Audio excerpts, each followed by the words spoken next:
एक जंगल में चिड़ा और चिड़िया का जोड़ा रहता था। उनके 4 बच्चे थे, उसमें से 3 की असमय मृत्यु हो गई और एक बच गया। उसका नाम बाबू था। वह अभी उड़ने लायक भी नहीं हुआ था। बाबू मेरे बच्चे, तुम घोंसले में ही रहा करो, बाहर की दुनिया बड़ी खतरनाक है, बड़ा धोखा है। जब तुम उड़ने लायक हो जाओगे तब मैं तुम्हें बाहर जाने दूंगी, तब तक तुम सारे दांव पेच से सुसज्जित रहोगे। एक दिन उसकी चिड़िया माँ बीमारी का शिकार हो गई। वह ठीक से हिल डुल भी नहीं पा रही थी। अपने बाबू की चिंता में रोई जा रही थी। बेटा, तुमने कुछ खाया भी नहीं है, मैं बाहर भी नहीं जा सकती। तुम्हारा बाप न जाने कहाँ चला गया है। मुझे तुम्हारी बड़ी चिंता हो रही है। माँ, मेरी चिंता मत करो, बस तुम ठीक हो जाओ। मैं तुम्हारे लिए खाने का इंतजाम करूँगा। बेटा, मुझे भूख नहीं है। तोता काका से कह दूंगी, वे तुम्हारे लिए कुछ खाने की व्यवस्था कर देंगे।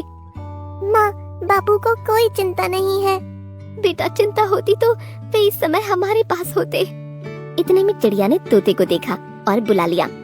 तोता भाई, मेरी तबीयत ठीक नहीं है, बुखार है, बाबू भूखा है, उसे कुछ खिला दो, मुझे भूख नहीं है। ठीक है बहन, मैं कुछ दवाई और खाने का सामान लाता हूँ। कुछ देर के बाद तोता दवाई और खाने का सामान लेकर आ गया। चिड़िया बहन, दवाई खाने का सामान लाया हूँ, बाबू को भी खिला दूंगा, तुम भी खाकर दवाई खा लो। काका, माँ सो रही है, रात भर जगी थी, इन्हें सोने दो, जब नींद खुलेगी तो खिला दूंगा और दवाई पिला दूंगा।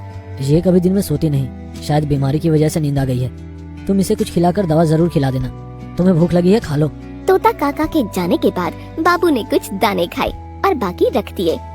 माँ, आज तुम्हारी तबीयत ठीक नहीं है, तो मुझे भी कुछ खाने का मन नहीं कर रहा है। थोड़ा सा खा लेता हूँ, बाकी तुम्हारे साथ खाऊंगा। बाबू ने ध्यान से देखा तो चिड़िया के शरीर में कोई हलचल नहीं हो रही थी। वह चिंतित हो गया। उसने जगाने की कोशिश की।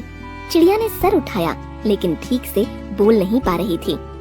मेरे बच्चे, तुमने खाना? हाँ, मैंने खा लिया है, तुम भी उठो, तुम्हें भी खिलाता हूँ, दवा भी खानी पड़ेगी।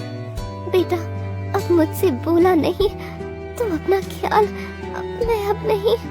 हाँ, मैंने खा लिया है, तुम भी उठो, तुम्हें भी खिलाता हूँ, दवा भी खानी पड़ेगी। बेटा, अब मुझसे बोला नहीं, तुम अपना ख्याल। मैं अब नहीं। माँ, ऐसा क्यों कह रही हो? तुम्हें कुछ नहीं होगा, खाना खाकर दवाई खा लो, चलो उठ जाओ, हिम्मत दिखाओ। चिड़िया कोई जवाब नहीं दे पाई और उसने हमेशा हमेशा के लिए आंखें मूंद लीं। बाबू समझ गया कि माँ अब इस दुनिया में नहीं रही। वह सचमुच अनाथ हो गया है। वह माँ से लिपटकर रोने लगा। तोता भी वहाँ आ गया। उसने बाबू को समझाया और ढाढ़स बंधाने की पूरी कोशिश की। माँ नहीं है तो अब कुछ भी नहीं है, मेरे सारे सपने चूर चूर हो गए। अब मैं किसे माँ कहकर पुकारूंगा? वह सबसे प्यारी आवाज जो मेरे कानों में मिश्री घोल देती थी, अब कभी नहीं सुन पाऊंगा। माँ, तुम्हारे बिना मैं भी जीकर क्या करूंगा? बाबू बहुत उदास होकर बैठा था। शाम को बाबू का बापू आ गया। उसने थोड़ा शोक जताया और फिर आराम से घोंसले में बैठ गया। दूसरे ही दिन बाबू एक नई चिड़िया पत्नी लेकर आ गया। बाबू को बड़ा आश्चर्य हुआ। ये तुम्हारी नई माँ है, तुम्हें इनके कहे अनुसार काम करना है। ठीक है बाबू। बाबू को बड़ा दुख हुआ, लेकिन वह कर भी क्या सकता था। उसकी नई चिड़िया माँ ने धीरे धीरे सताना शुरू कर दिया। वह उसका बिल्कुल ध्यान नहीं रखती थी। वह उससे बाहर जाने के लिए कहती थी। बाबू डरता था। एक दिन सौतेली चिड़िया माँ बाबू पर खफा हो गई। जब देखो घोंसले में पड़ा रहता है, जा बाहर की दुनिया देख, उड़ना सीख ले। जब तक उड़ना नहीं आएगा तब तक मुझे अपनी शक्ल मत दिखाना। बाबू बेचारा घोंसले से बाहर चला गया। उसे बिल्कुल उड़ना नहीं आता था।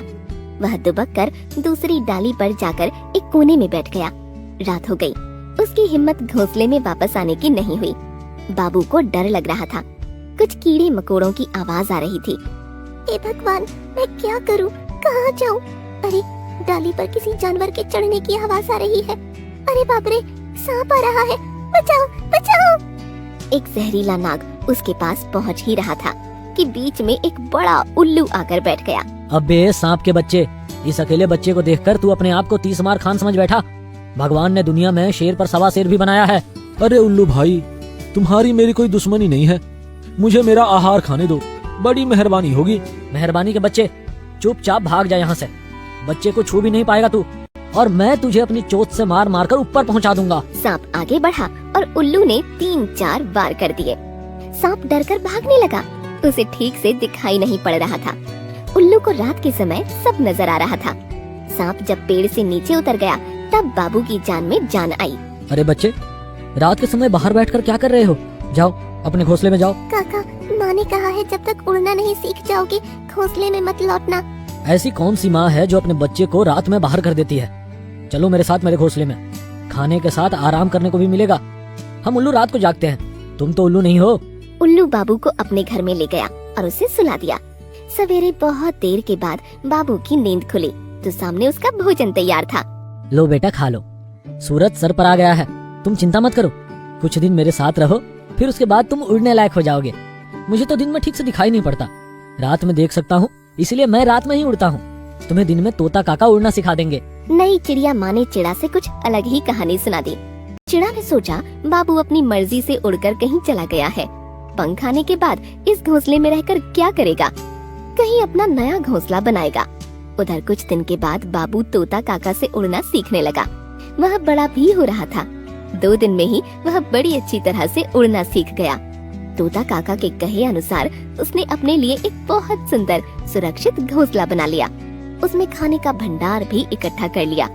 एक दिन बहुत तेज तूफान आया और बाबू के बाबू चिड़ा का घोंसला पूरी तरह से नष्ट हो गया। बाबू चिड़ा और चिड़िया माँ पूरी तरह से बेघर हो गए। वह एक पेड़ की डाल पर बैठकर सोच में पड़े थे। चिड़ा बीमार था और चिड़िया माँ को ठीक से घोंसला बनाना नहीं आता था। आकाश में बादल घिराए थे, उन्हें भविष्य की चिंता भी होने लगी थी। मेरा बाबू ना जाने कहाँ चला गया, वो होता तो बड़ा सहारा मिलता। वो बहुत होनहार है। जाओ उसे कहीं से ढूंढ कर लाओ, हमें उसकी मदद की जरूरत है। माँ बाबू, मुझे ढूंढने की जरूरत नहीं, मैं तो आ गया हूँ। आप दोनों को लेने आया हूँ। चलिए, नया घोंसला आपका इंतजार कर रहा है। चिड़ा और चिड़िया बहुत शर्मिंदा हुए। वह बाबू के साथ चल पड़े। नए घोंसले में पहुंचकर उन्हें बड़ा अच्छा लगा। बाबू बेटा, मुझे माफ कर दो, मैंने तुम जैसे हीरे की कदर नहीं की। मैंने तुम्हारे साथ अच्छा व्यवहार नहीं किया, लेकिन तुमने ही हमें इस मुसीबत से उबार लिया। माँ, पिछली बातों को भूल जाइए। अब यहाँ बापू और मेरे साथ आराम से जीवन बिताइए।